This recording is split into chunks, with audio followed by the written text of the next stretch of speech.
This is Reah, and this is Just the Who of Us, where we talk about a range of topics, including life events, current events, spirituality, entertainment, family relationships, as well as answering listener questions and more. I'm gonna say your hair looks nice today. Everything is So long though. Look how long the hair is. I noticed that. It's like, has it really been that long? It hasn't been Yes. that long since I've seen you. No, it's been that long. It's been not. maybe a year, maybe less than a year, because I saw you when you came to my apartment, but That was like a couple months ago. yeah, but did you really take a good look? No, you did not. Well, I had my son with me, so I was trying to keep it appropriate. You had DeAndre with you. That's any conversation you have with him, it's always gonna be dirty. I don't know where he gets that from. Oh, really? I don't know. How many 131 main conversations have we had? I mean, it has to be his father. I don't know. I have a pristine, squeaky clean mind. Oh yeah, you're so professional. So professional. Oh my gosh. Thank you. I try. Welcome. You're welcome. If I had a therapist like you, of course I wouldn't get better.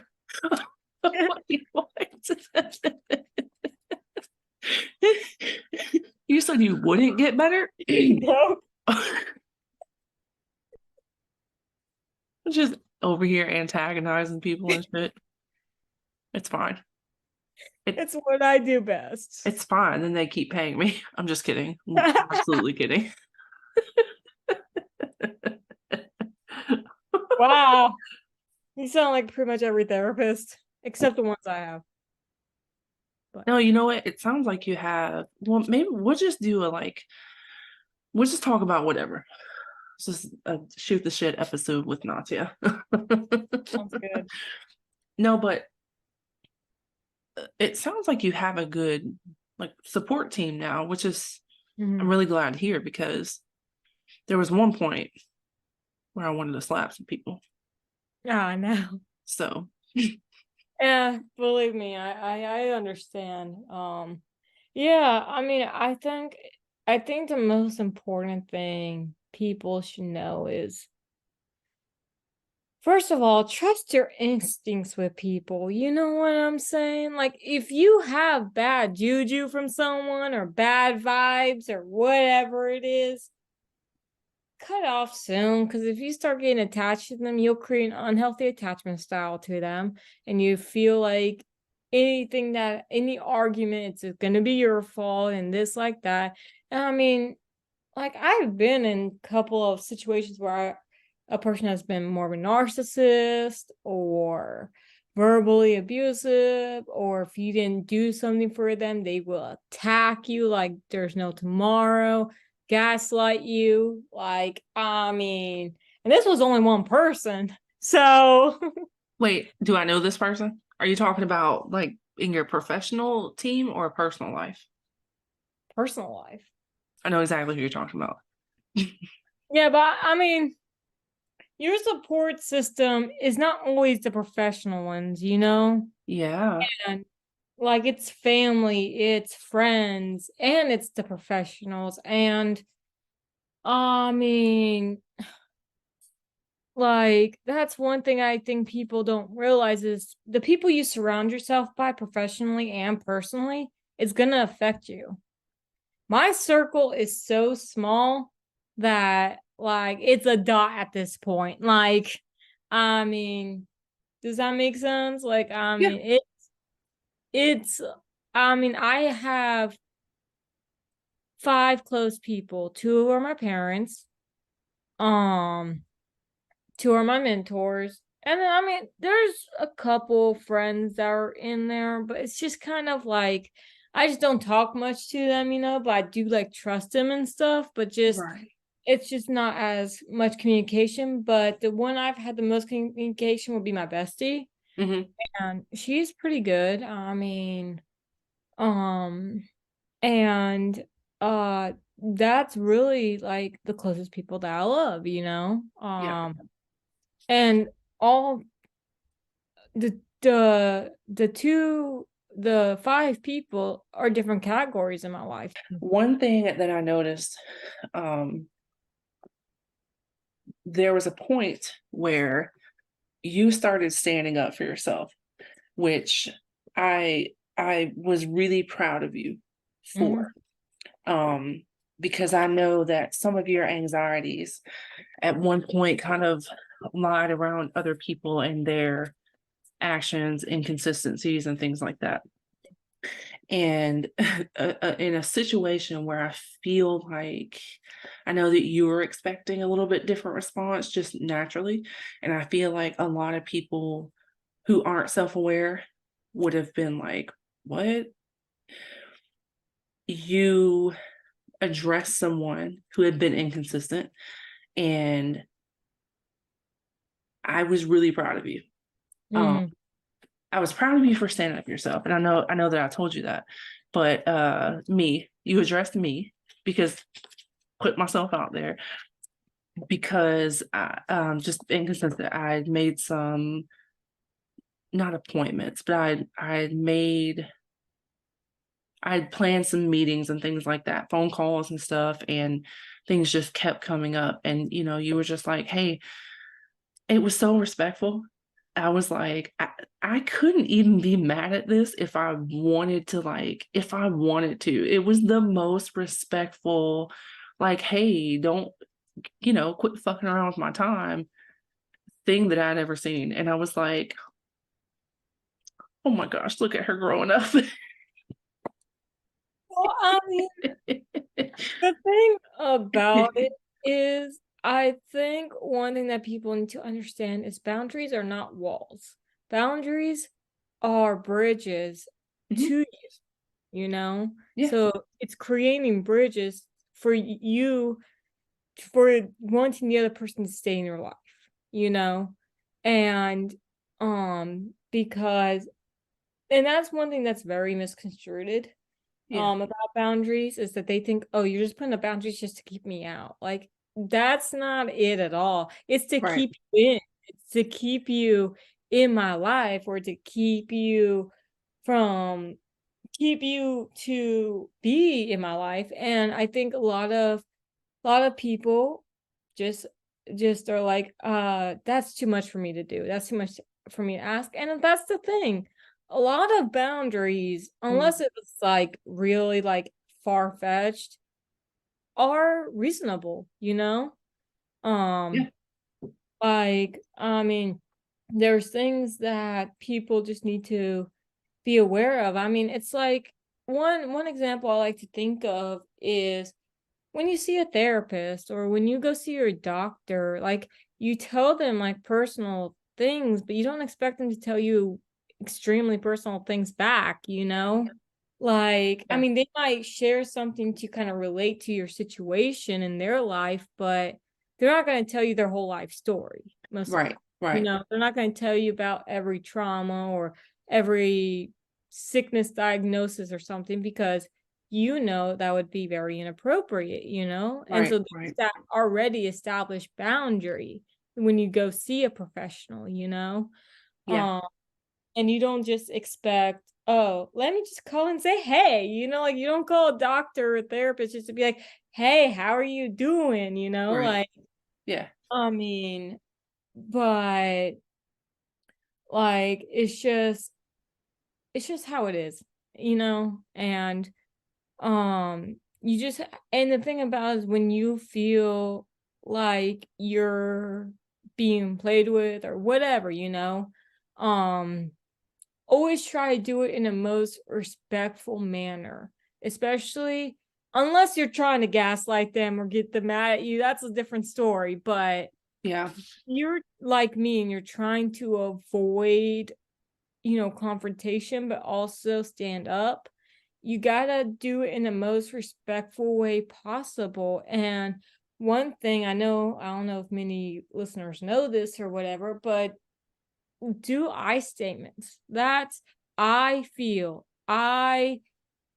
I feel hurt by this. I Yes. felt like this Yeah. action really rubbed me the wrong way. Or when you said, or not when you, no, when I felt like, as you stated this, it hurt my feelings, you know? Yeah. But that's important too, kind of going back, writing things out and then going back and saying, okay, and we do this in verbal and like face to face Mhm, arguments and things too. We don't really think things through. I really try to, because if not, I go back later and I'm like, think about how you feel about this person. This is my husband, this is my friend, this is my kid. I mhm, get mad and I yell or whatever. Like, I love that person. Like, how dare I? You know what I mean? Like, why is it okay for me to yell or curse at them or whatever? Like, this is a person that I value. And so even when you're bringing something to someone's attention, you want to treat it the same way too. Well, you know what? I feel a certain way about this, but I value this person, so I don't mhm, want to attack them in mhm. telling them how I feel Right. about, even if it's something that they did or said. My issue is how I feel about it. Right. You I know, mean, if you want, we can give them an example and show them what I messaged, if that's okay with you, yeah, and they 100%. can Yeah, see like a way to, you know, do it because like even when I was writing it, I was like, please don't get mad, you know? And so I try to do it the best way.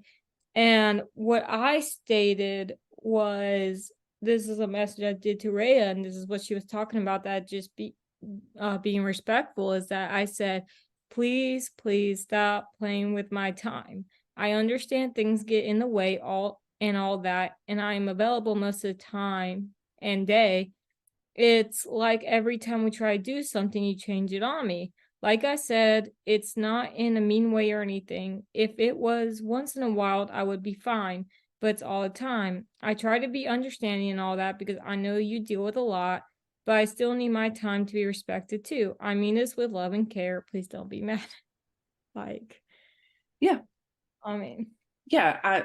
I read that and I was like, like I said, I had two thoughts. I was like, oh my gosh, look at her standing up for herself. I'm so proud of her. And then I was like, crap, like,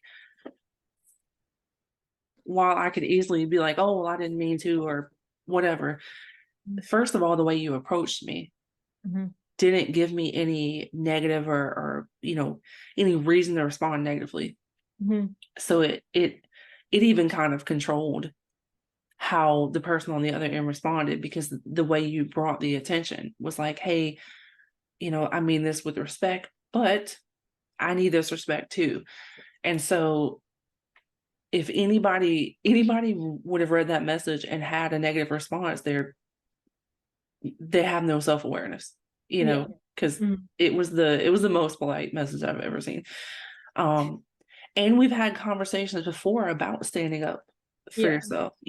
One thing that kind of can drive anxiety sometimes is being in our head and being like overwhelmed with the emotions that we don't express, mhm, because we're scared of how the other person will respond, which we know is from trauma.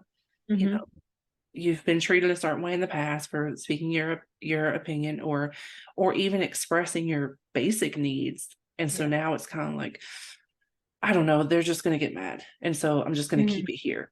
yeah, It's important for me to be somebody who you can bring your needs to mhm, and not feel like you're going to be attacked. And I appreciated the fact that you were comfortable enough to bring that to me and mhm, not feel like, I can't say that to her, she's going to be upset, or mhm, so I appreciated that that you felt comfortable in bringing that to me. mhm. um and it and One it thing, oh, Mhm. sorry. I was gonna Okay. say one thing that's important about those type of messages, are, don't let emotions run you, you know? Uh, if if you're in a high state of emotion, even if you think you're being respectful, you're not, like, um, so my advice is if you're in an emotional state in that moment, put it in your notes. Put it write it down, and then when you're in more of a calm state of mind, in the emotion mind, you are still aware of what made you go into that emotional state. But now, since you're in a clear, calmer head, you're going to be more respectful about bringing it to their attention, so if you can stay in a more logical mind, then that's when you're going to be able to come across a little more respectful, a little more calm. Mm. And at that point, if they come back and they're angry with you, that's on them, Yeah. That's not on you. I mean, that could be either denial Yeah. of their action, that can be defensive about their action, like, oh well, it's a trauma response. And I'm like, I mean, I'm pretty sure I've gone through a lot of trauma and I don't treat people the way you're treating them. um Yeah. so I think that some of it people try to find an excuse for wherever they can. Yeah. um, and at that point you just got to be like, okay, well, then I'm going to need distance from you until you either heal or just don't contact me again. Like, I mean, and Yeah. I'm okay, and you got to be okay with whichever one happens. Yes. Yes. You have to be okay with, okay, I'm setting these boundaries. Excuse me. I'm giving this ultimatum because it's what's best for me. Mhm. I am being respectful enough to approach you in this certain way to respect you, and I need that reciprocated. And if that can't be reciprocated, I have to do what's best for me and take that distance.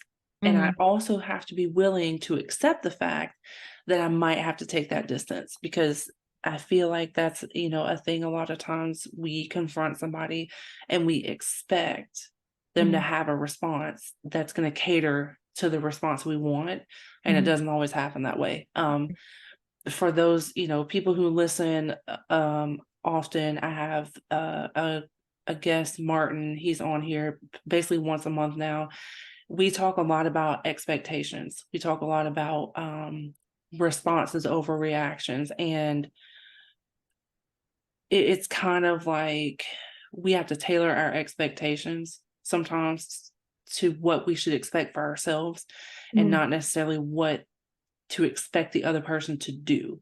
Mhm. You have to be okay in accepting the fact that they might not give you the response you want and change. Right. Not I mean, everybody's self-aware enough to do one that. thing about that I like to add on to is make sure your expectations are also manageable for the other person. You know what I'm saying? Yeah, yeah, yeah, Don't don't ever create bigger expectation than, I mean, that person can do, or yeah. maybe Like their even expectation capability. anyone can do, you Yeah, know? yeah. Um, It could be a and whole nother person by tomorrow. exactly. Like, I mean, and I think that's one thing my parents had to learn, with the anxiety that I have, they were putting up expectations like I would go out with them a lot and all that, like starting therapy, or starting the new therapy I'm doing. And Yeah. my mom, I don't know what happened. I say it's God, but like one day she came, we talked, and she was like, we realized, her and my dad, that we need to set more realistic expectations for you, of what you can do.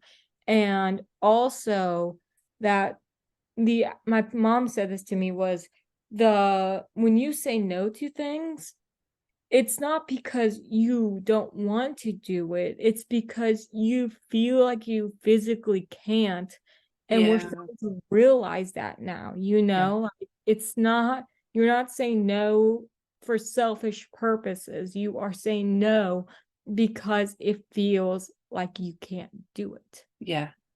Yeah. That's something as a parent I had to learn about one of my kids. Mhm, Um, as a parent and as a human, mhm, sometimes certain situations can be frustrating because we aren't experiencing it. And mhm, that's something that I try to pay attention to as a mom is like, okay, I don't understand this. I don't understand why, even inconsistent. Sometimes you want to do certain things, sometimes you don't.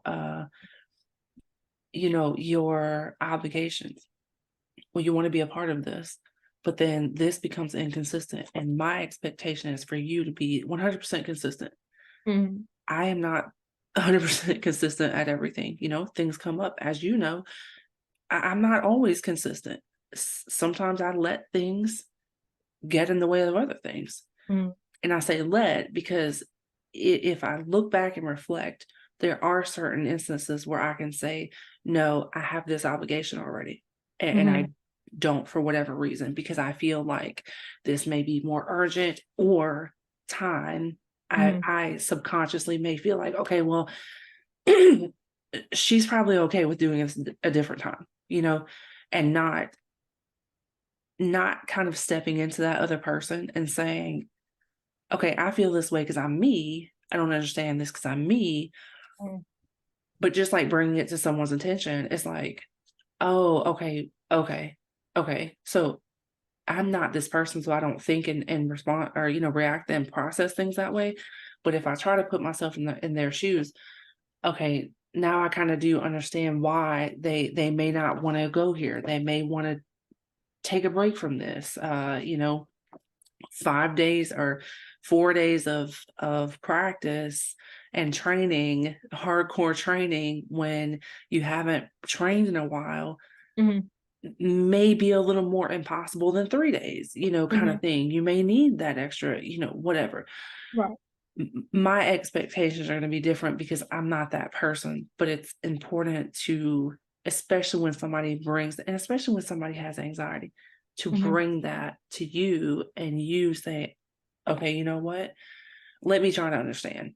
mhm. Because if I don't, I'm not going to understand it. It's not going to make sense to me. And then I have these expectations. I have this, in my head that, well, I've never felt like, oh, you're just being lazy, or you're just whatever, whatever, Mhm, to you, to the kid that I'm referring to. mhm. But it is easy sometimes to be like, to just not empathize. Right. And that's one thing that I think my parents are still trying to learn, Yeah. because there have been times when I didn't do much that day, like physically did much, that day. And I would call my mom at the end of the day and I'd be like, hey, like today was a busy day, Mm. And she was like, what did you do? And I was like, well, I watched some TV, I ate some food and stuff like that. And she was like, why was it a busy day then? And I was like, because it was busy in my mind. My brain was busy today. Exactly. Like trying to, stay stable and trying to fight these thoughts that I have, or Yeah. and I mean, like throughout the day, I sometimes it's just a day of me doing coping mechanisms. You know what I'm saying?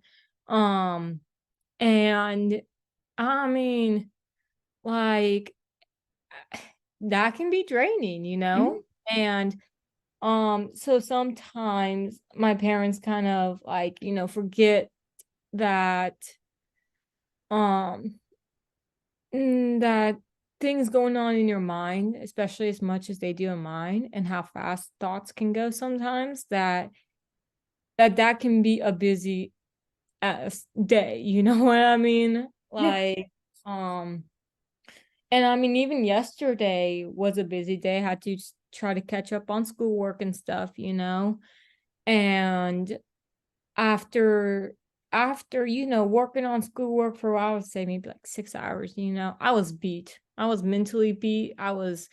And I was trying to do schoolwork too while I was still coping with a loss, and my mind's still being everywhere, and I was making little mistakes here and there, and I was trying to figure out how to fix it. And the fix is so easy, but my mind was still everywhere to where I couldn't figure it out, and I would message my professor or something.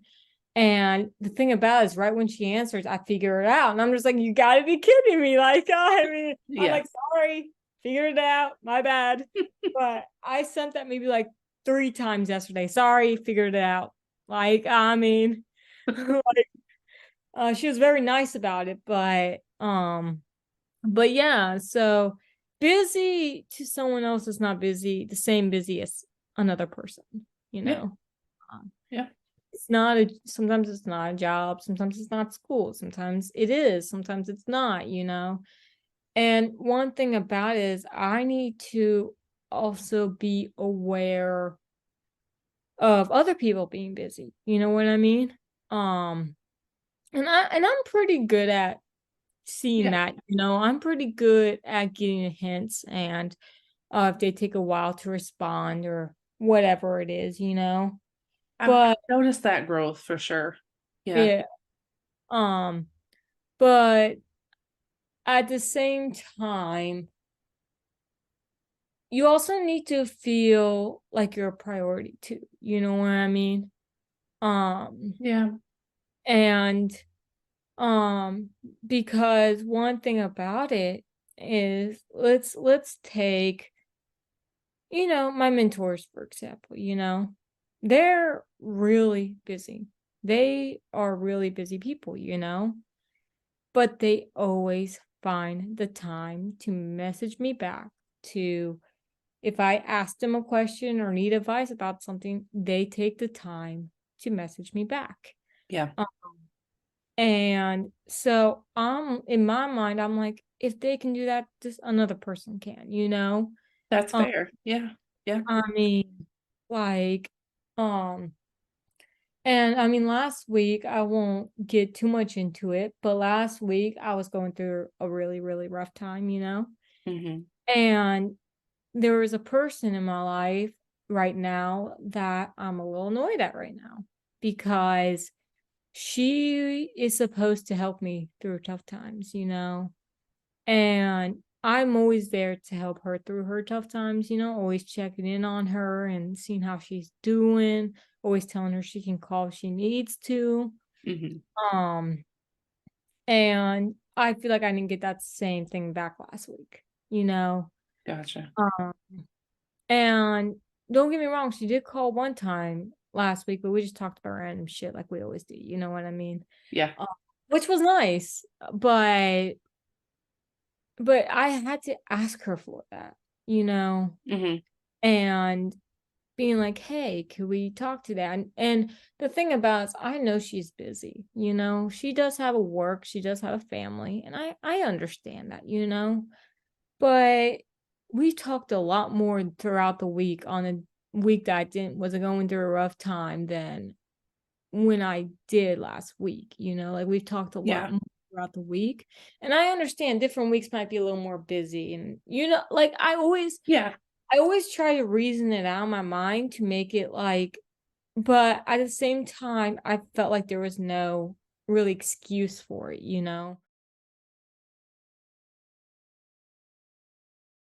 If anyone wants to chime in, or if anybody has questions they want us to answer or topics to discuss, you can leave that on the Facebook page. Visit www.philolity.net. That's FALOLITY, where you can purchase your own copy of Surviving Mom Brain and Dad Brain workbooks, as well as my autobiography. Adios, mi amigos.